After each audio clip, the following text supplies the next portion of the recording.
राम और माता सीता के साथ पृथ्वी लोक से भ्रमण करते हुए वापस स्वर्ग की ओर जा रहे थे। तभी हनुमान जी का कुछ मीठा खाने का मन हुआ। प्रभु, हम पृथ्वी लोक से गुजर रहे हैं, कुछ मीठा खाने का मन है। अगर आप आज्ञा दें तो क्या मैं कोई मिष्ठान खाकर आ सकता हूँ? तब तक आप और माता सीता कुछ देर उस पेड़ के नीचे विश्राम कर लीजिए, इससे आपकी थकान भी दूर हो जाएगी। ठीक है हनुमान, हम कुछ देर वृक्ष के नीचे विश्राम करते हैं।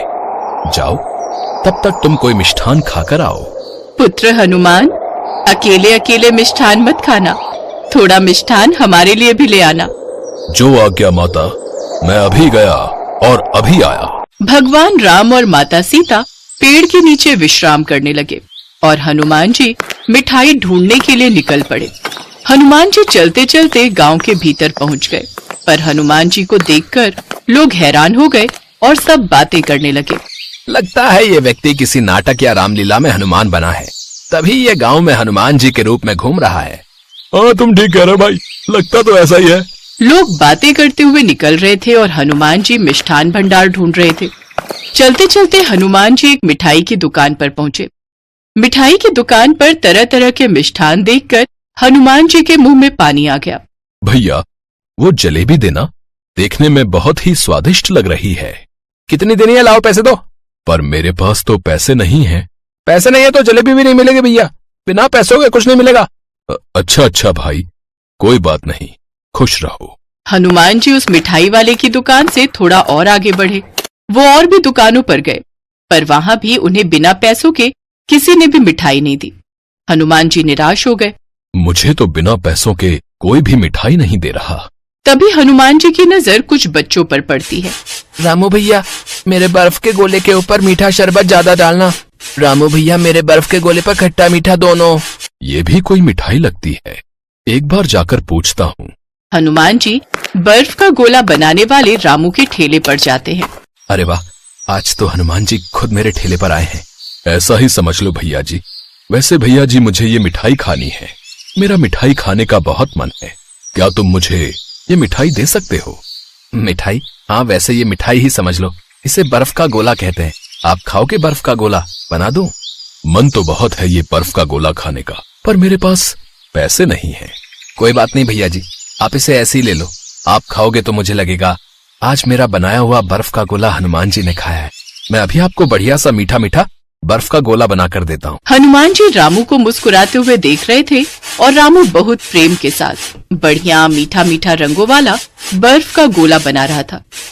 कुछ देर बाद रामू एक बड़ा सा बर्फ का गोला बनाकर हनुमान जी को देता है। हनुमान जी ने जब वो बर्फ का गोला खाया तो वो बहुत प्रसन्न हुए। ये बर्फ का गोला तो बहुत स्वादिष्ट मिठाई है, मेरा तो मन तृप्त हो गया। भैया जी, क्या आप 2 बर्फ के गोले और बना सकते हो?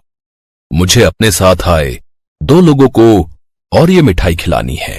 अब हाँ, क्यों नहीं भैया जी, जरूर। मैं अभी आपको 2 और बर्फ के गोले बनाकर देता हूँ। हनुमान जी देख रहे थे कि रामू को पता था कि उसे उन बर्फ के गोलों के बिल्कुल पैसे नहीं मिलने वाले, फिर भी वह बहुत प्यार के साथ, खूब मेहनत के साथ बर्फ के गोले बना रहा था। जब रामू ने हनुमान जी को 2 बर्फ के गोले और दिए तो हनुमान जी रामू से बोले, रामू, तुम्हारा दिल बहुत बड़ा है, मैं तुम्हें इसके बदले कुछ देना चाहता हूँ। हनुमान जी ने अपनी बंद मुट्ठी खोली तो उसमें सोने के 10 सिक्के थे। ये लो रामू, ये सोने के सिक्के तुम्हारे लिए हैं, ये तुम्हारी मेहनत की कमाई है।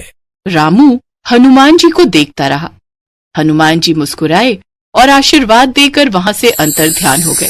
रामू समझ गया कि सचमुच आज साक्षात हनुमान जी उसके ठेले पर बर्फ का गोला खाने आए थे और वह 2 गोले जरूर प्रभु श्री राम और माता सीता के लिए ही ले गए होंगे। हनुमान जी के इस उपहार से रामू अत्यंत खुश हुआ और उसने भविष्य में भी हमेशा दान और सेवा करने का संकल्प लिया। इस प्रकार हनुमान जी ने मिठाई यानी बर्फ का गोला भी खा लिया और चुस्की वाले रामू को उनका आशीर्वाद भी मिल गया, जिससे उसकी जिंदगी बदल गई। हनुमान जी प्रभु श्री राम और माता सीता को भी बर्फ का गोला देते हैं। उन्हें भी बर्फ का गोला बहुत स्वादिष्ट लगता है और उसके पश्चात हनुमान जी माता सीता के साथ पृथ्वी लोक से वापस स्वर्ग लोक को लौट जाते हैं।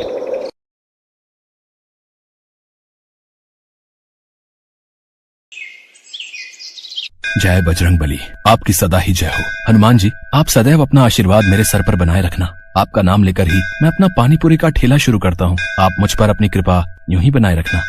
आओ आओ, बढ़िया ताजी स्वादिष्ट चटपटी पानी पूरी खाओ। ऐसी पानी पूरी आज तक नहीं खाई होगी। 10 रुपए में 20 पानी पूरी, सस्ती और खस्ता भी। आओ आओ। पानी पूरी का ठेला, लच्छू पानी पूरी वाला। मेरे ठेले के सामने एक नया ठेला लग गया। भोला पिछले कई सालों से पानीपुरी का ठेला चला रहा था।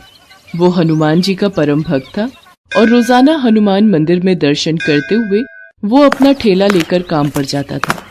भोला ने अपने ठेले पर भी हनुमान जी की एक फोटो लगा रखी थी, जिस पर वो रोजाना पानीपुरी शुरू करने से पहले हनुमान जी को पानीपुरी का भोग लगाता था। भोला को ऐसा करते देख सामने नया ठेला लगाने वाला लच्छू जोर जोर से हंसने लगता है। ऐसा तो भाई पहली बार देखा है, हैं? हनुमान जी पानी पूरी खाते हैं। कैसे बेवकूफ लोग हैं जो भगवान को पानी पूरी खिलाते हैं। देखो भैया, तुम यहाँ नए आए हो, इसीलिए अपनी हद में रहो। मेरा मजाक उड़ाने की कोई जरूरत नहीं है। अपने काम से काम रखो। मैं तुम्हें कुछ नहीं कह रहा। इसका मतलब ये नहीं कि तुम मुझे कुछ भी बोलते जाओगे। ऐसा है, अब यहाँ मैं आ गया हूँ। अब मेरा पानी पूरी का ठेला ज्यादा चलने वाला है। तुझे तो मैं कुछ ही दिन में यहाँ से तेरे हनुमान जी के साथ गायब कर दूंगा, समझा? लच्छू बदमाश टाइप का आदमी था। उसके कई बदमाश दोस्त थे जो खाली समय में उसके ठेले पर आकर मौज मस्ती करते थे। लच्छू जो पानी पूरी बनाता था उसका तरीका बहुत ही गंदा था। ये बात किसी को भी पता नहीं थी। ये काम वो चोरी छुपे करता था। भोला अपनी पत्नी ममता को इस बारे में बताता रहता था। ममता, तुम नहीं जानती हो, वो नया पानी पूरी वाला लच्छू बहुत ही गंदा इंसान है। वो ग्राहकों को गंदे पानी और पुराने मसालों से बनी पानी पूरी खिलाता है। ये बात कोई ग्राहक नहीं समझता। सबको बस सस्ता दिखता है। इसी वजह से मेरे ठेले पर ग्राहकों का आना बहुत कम हो गया है। सब लच्छू के ठेले पर ही जाते हैं। सुनो जी, बेईमानी की नींव पर खड़ी इमारत की दीवारें बहुत कच्ची होती हैं। देखना, ये लच्छू ज्यादा दिन टिक नहीं पाएगा। और आप तो अपने हनुमान जी पर विश्वास रखते हो ना, तो अपनी सारी चिंता छोड़ दो। भोला हनुमान जी का ध्यान करके सो जाता है। अगले दिन भोला जब अपना ठेला लेकर बाजार पहुंचता है तो उसके ठेले पर कुछ बदमाश आ जाते हैं। ओए, पानी पूरी खिला तो जरा, देखें तेरी पानी पूरी में कितना स्वाद है। जी अभी खिलाता हूँ, ये लीजिए। कल्लू भाई, पानी पूरी में ज्यादा स्वाद नहीं है। थोड़ा तीखा और मिला बे। मेरा दोस्त कई दिनों बाद आया है, इसे जी भर के पानी पूरी खिला। तभी 2 आदमी और आ जाते हैं और वो भी उन्हीं दोनों बदमाशों के दोस्त होते हैं। वो भी साथ में पानी पूरी खाने लगते हैं। उनमें से 2 लोग भोला के सिर पर मार मार कर बात कर रहे थे। भोला को ये सब पसंद नहीं आ रहा था। अरे आप लोग ये कैसी हरकत कर रहे हैं? खिला तो रहा हूँ, इंसान हूँ, कोई मशीन नहीं। खिलाने में समय तो लगता ही है। अब आप 4, मैं 1 खिलाने वाला। चलो भाई चलते हैं, बस कर बे। अरे अरे, कहाँ जा रहे हो? मेरे पैसे तो दे जाओ। कौन से पैसे? अरे तुम लोगों ने जो पानी पूरी खाई है, मैं उसके पैसे मांग रहा हूँ। हमसे पैसे मांगेगा? जा, नहीं देते। बोल क्या कर लेगा? ये क्या बदतमीजी है? तुम तो गुंडागर्दी कर रहे हो। मेरी मेहनत की कमाई है, वो तो तुम्हें देनी ही पड़ेगी। साले, हमसे पैसे मांगता है? अभी तुझे बताते हैं। चारों बदमाश भोला को बुरी तरह पीटने लगते हैं और उसका पानी पूरी का ठेला पूरा तोड़ देते हैं। सामने खड़ा लच्छू पानी पूरी वाला जोर जोर से हंस रहा था। और मारो, आज के बाद इसे पानी पूरी बेचने के लायक ही मत छोड़ना। आसपास से जाते हुए लोग बदमाशों से इतना डर गए थे कि कोई भी भोला की मदद को नहीं आया। बदमाश लच्छू के दोस्त थे। वो जब वहां से चले गए तब एक व्यक्ति ने भोला की मदद की और उसे रिक्शा पर बिठाया। भोला लहूलुहान घर पहुंचा। उसकी हालत देखकर ममता घबरा गई और उसे डॉक्टर के पास ले गई। भोला के हाथ पैरों में बहुत चोट थी। डॉक्टर ने भोला को कुछ दिन आराम के लिए बोल दिया। ममता, ये सब उस बदमाश लच्छू पानी पूरी वाले का ही किया धरा है। हे बजरंगबली, ऐसे पापियों को सजा क्यों नहीं मिलती? अब मैं काम पर कैसे जाऊंगा? भोला अभी ममता से बात कर ही रहा था कि तभी दरवाजे पर दस्तक होती है। कौन है? रुको, आती हूँ। अरे रतन, तू? प्रणाम दीदी, कैसी हो? अरे ये जीजा जी को क्या हुआ? ये चोट? तू आप बैठ, पहले कुछ खा पी ले, फिर सारी बात बताती हूँ। रतन, तुम तो कभी शहर आते नहीं हो, अचानक कैसे आना हुआ? बस जीजा जी, आपसे और दीदी से मिलने का मन था और मुझे शहर में थोड़ा काम भी था। ममता का भाई रतन गांव में रहता है। उसका शहर आना बहुत कम होता है। ममता भोला के साथ हुए हादसे के बारे में रतन को बताती है जिसे सुनकर रतन गुस्से में आ जाता है। दीदी तुम चिंता मत करो, अब मैं आ गया हूँ। मेरे रहते जीजा जी का काम कोई बंद नहीं कर सकता। कल से मैं पानी पूरी का ठेला लगाऊंगा। देखता हूँ किसमें हिम्मत है जो मुझे वहां से हटा दे। रतन की बात सुनकर ममता और भोला पहले तो थोड़ा घबरा जाते हैं, पर रतन उन्हें समझा देता है। अगले दिन रतन पानीपुरी का ठेला लेकर बाजार पहुंचता है। लच्छू पानीपुरी वाला भोला की जगह रतन को ठेला लगाते देख हैरान रह जाता है। ओह, तुम कौन हो भाई, जिसमें इतनी हिम्मत आ गई जो मेरे सामने पानीपुरी का ठेला लगा लिया? मेरा नाम रतन है और भोला मेरे जीजा जी हैं। अब से मैं उनकी जगह यहाँ पानीपुरी का ठेला लगाऊंगा। भोला के तो हाथ पैर तुड़वाकर मैंने यहाँ से हटवा दिया, अब तेरा भी यही हाल करवाऊं क्या? है हिम्मत तो मेरे ठेले को हाथ लगा कर दिखा। अभी अपने दोस्तों को फोन करता हूँ। हाँ। रतन ग्राहकों को पानीपुरी खिलाने लगता है। इतनी देर में लच्छू उन्हीं बदमाशों को बुला लेता है। ये रहा भोला का साला रतन, इसे भी इतना मारो कि ये भी खटिया पकड़ ले। अरे मेरे हाथ को क्या हुआ? मेरा हाथ एक जगह पर रुक क्यों गया है? मैं इसे मार क्यों नहीं पा रहा? मेरे साथ भी यही हो रहा है, मेरे भी दोनों पैर जमीन से चिपक गए हैं, मैं तो हिल भी नहीं पा रहा। मेरे जीजा जी को तुम लोगों ने मारा था, अब मेरा ठेला तोड़ने आए हो। अभी तुम्हें सबक सिखाता हूँ, ये लो। रतन उन बदमाशों को ऊपर नीचे घुमाता जाता है। वो उन्हें कभी आसमान में उड़ा देता है, कभी जमीन पर पटक देता है। रतन वास्तव में कोई और नहीं बल्कि हनुमान जी थे, जो भोला की सहायता के लिए धरती पर आए थे। वो तो बदमाशों को सबक सिखाना चाहते थे ताकि वो दोबारा कभी भोला को परेशान न कर सके, और ऐसा ही हुआ।